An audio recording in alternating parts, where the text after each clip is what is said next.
Major cryptocurrencies were slightly lower today. As of noon Eastern, Bitcoin dipped about 1%, falling just under the $30,000 level. Ether traded just below $1,900. However, Ripple's XRP token rose nearly 3% after a pullback yesterday. The SEC clearly lost as a matter of law. Is devastating to the SEC. It sounds like the judge leaned more into sort of Ripple's camp than the SEC's. How much the hype around this decision is really deserved, or if we could see things come back to earth when we realize that the SEC is still pursuing litigation against a number of other crypto players. Bitcoin is stuck in a tug of war between bulls and bears. The price of the cryptocurrency is hovering above $30,000, but the market sentiment is mixed. Will it go up or will it go down? That is the million-dollar question, and we have the answer for you. In this video, Gareth Soloway will reveal his amazing calculations and analysis for Bitcoin. You don't want to miss this, so watch until the end. And if you want to keep up to date with the latest trends and news in crypto, markets, and the economy, don't forget to subscribe to my channel and hit the bell icon. Are you ready for some mind-blowing insights? Let's get started. So the breakout, if you're looking for what that could be, it could be a approval of a Bitcoin ETF. It could be the stock market continues to rally and risk on continues here, in which case eventually you would assume risk on means Bitcoin heads up as well. So those would be the positives that investors should look for. The negatives, which I think there's more negatives out there. If you see the stock market topping out, let's say the stock market even has a 10% correction from this massive run we've been on over the last, since October of 2020. If that starts to panic investors, do we see exiting and a breakdown on Bitcoin? So for me, it's watching this range. Obviously, it's a very tight range, and whichever way it breaks, I would go in that direction in the short term. I don't think Bitcoin has matured enough yet to be a risk-on asset yet. So again, I think that's the key, is that or a risk-off asset. And so I think at this stage, if fear hits the overall market, and we've even seen this during COVID, even gold early on in COVID sold off, and that's like the classic risk-off asset. And so I do think that right now, investors should assume if you have a stock market sell-off, you'd also get Bitcoin to come in a little bit. BTC price action may have stalled near the $30,000 mark, but buyer behavior suggests that there is significant demand for the largest cryptocurrency here and now. So will it soar to new heights or crash down to new lows? That's the question on everyone's mind. Now let's get back to Bitcoin. Bitcoin has been hovering around that $31,000 level for a while, after crossing it thanks to a positive ruling in the Ripple v SEC case. This was a big win for the crypto community. There are many bullish factors that you should keep in mind for the crypto market. It could be the green light for a Bitcoin ETF, Federal Reserve pausing rate hikes, the unstoppable rally in the stock market, or the partial victory of XRP. But despite the upward swing, Bitcoin continues to face resistance. The level I've always said is 30,500. That's the key level. You have to have 5 trading day closes above that level in consecutive days. And if you look here, we've even pierced 31,000 multiple times, yet we have not had 5 consecutive days above 30,500. So that continues to be the line in the sand. Take a look at this. I mean, we were on April 14th, Bitcoin hit 31,000. That was April 14th. We're now at July 7th. And think about what the NASDAQ has done. The NASDAQ has continued to go up, at least 5-6% since then, maybe even 7 or 8%. Yet Bitcoin has not been able to break up. That's concerning for me as an investor. That's concerning for me as an investor, and has to be kind of monitored. I'm short a little bit right here, just looking for a breakdown. My cover is very obvious, like we talked about, any 5-day close above 30,500. It's a simple, easy, low risk trade because the risk is minimal here. It's only trading $200 below that level.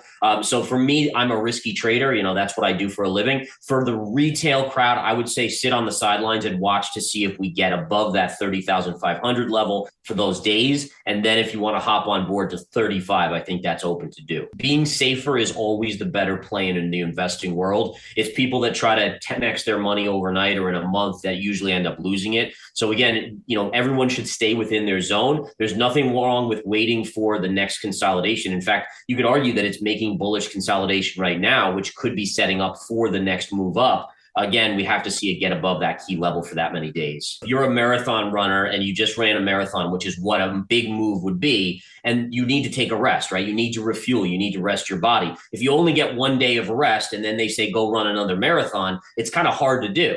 But if you got a month off between, which is a lot of consolidation, a lot of sideways rest, you can run that next marathon and probably complete it really, really well. So great analysis there, absolutely. And same thing on the downside. If it starts to break down, then chances are it's going to be a big breakdown. Are you ready for some crypto action? This week, we've seen some exciting movements in the market, with most coins flirting with their upper resistance levels. This could mean a bullish breakout is on the horizon, so keep your eyes peeled. Bitcoin, the king of crypto, has been hovering around 30k to 31k for a while, but it ain't given up.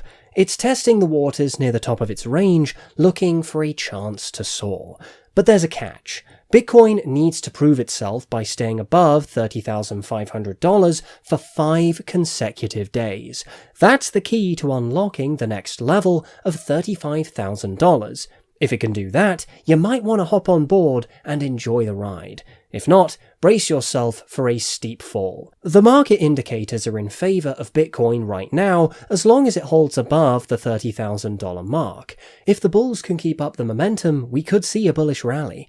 Let's get into the next clip to hear more from Gareth Soloway. And of course, be sure to give a big thumbs up to this video. Market is in this zone, and I've seen this in past cycles. It usually occurs at the end of a cycle move where the markets kind of get in this euphoric sense. We saw it in 2021 where no one cared about any of the possibilities of the Fed hiking, and the markets just went up until the Fed finally took it and started to hike. And then we saw that correction begin in the markets. And so we're in that same zone.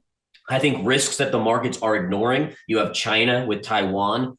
There's been some kind of, some crazy comments coming out from both sides, the US and China, but China just recently saying that the US has turned Taiwan into a tinderbox by selling military equipment to them.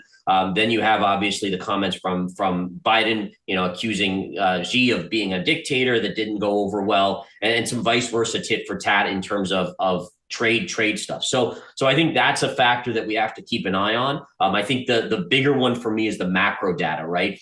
The market wants weaker jobs numbers, but the key is the market wants just a little weaker jobs, just enough to make the Fed stop. If we slip down and we start going negative on jobs on a monthly basis, guess what we're going to start hearing? Oh my goodness, it's going to be a recession. A recession with inflation is called stagflation. And again, that is not what we want to see. That, in fact, would be an atrocious situation for the stock market and for investors. So there's a lot of risks out there, but if you look at the VIX remains relatively low, which means markets and investors are ignoring these risks. There are several bearish outlooks as well in the market. Fed raising rates, the job market, inflation. You see, if jobs fall too much, it could signal a recession. And if inflation stays high, we could have stagflation, which is bad news for stocks and investors. So, are you bullish on the market? Or do you think bearish clouds are still hovering above the market? Will Bitcoin break above 31k and reach 35,000?